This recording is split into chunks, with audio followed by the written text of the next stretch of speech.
Welcome, Foxfires! So for Valentine's this year, I tried learning some new art tips on stream and you guys found it helpful, so I figured we would summarize what we did in this time-lapse.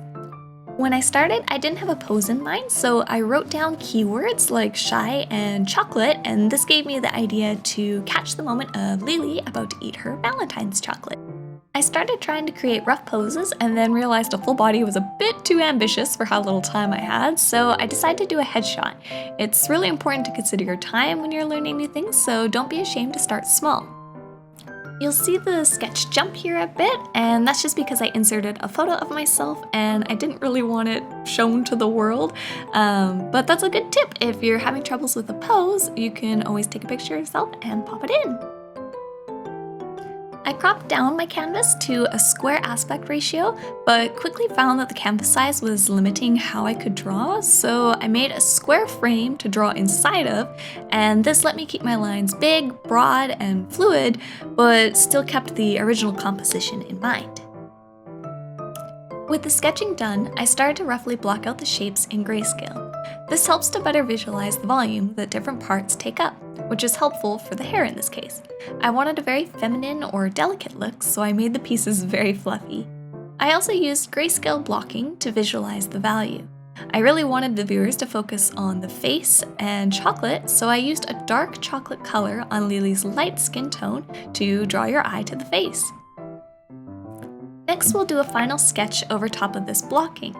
I know, it might feel tedious, but it really will help lock in those shapes you just blocked out and guide you to your final vision for the piece. Before starting your line art, it's important to consider what kind of line weight you want. I tend to make my lines too heavy, but for this I wanted a delicate look, so my goal was to really try sticking to a thin line.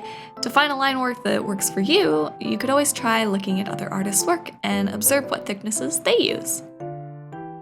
I find color picking can be really overwhelming, so I used a website called Coolers to help me pick my color palette, and I decided to limit myself with orange, red, and brown hues.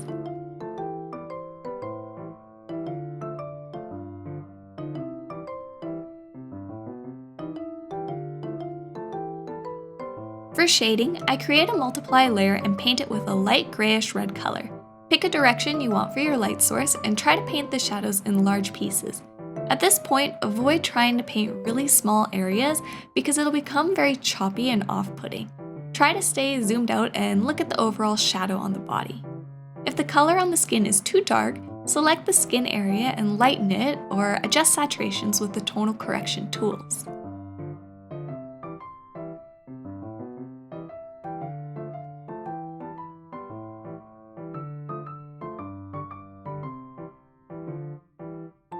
I then added another multiply layer for a 1.5 shade. Apply this shade on top, going almost up to the edge of the previous shade layer. This will give a bit of a gradient feel to your shadow.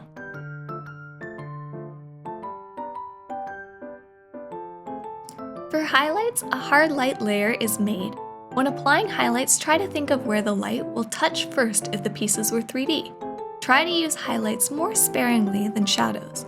You can also use them as a way to draw the eye to certain areas. An eye highlight is a good example of this. After I finish the general lighting, I'll go in with a softer brush and start adding in some of the smaller details. This softer brush is where you can start giving a more three-dimensional feel, but try to keep it to a very light and subtle application. After shading, I added a gray paper texture layer over the art by setting it to screen. This makes the colors feel more rich and less static by giving it some randomness. Next, I applied the gradient maps to try and harmonize the colors together. I chose to enhance the reddish tones with the map because I knew my background was going to be a red or a pink. However, if you don't have a background in mind, you may want to work on that before you start applying your gradient map. Lastly, I finished up with this cute chocolate heart pattern that came with Clip Studio and applied some extra pink lighting effects to bring it all together. And there you have it! Thanks for watching me work through this piece, and I hope it helped you on your own art journey. Bye bye!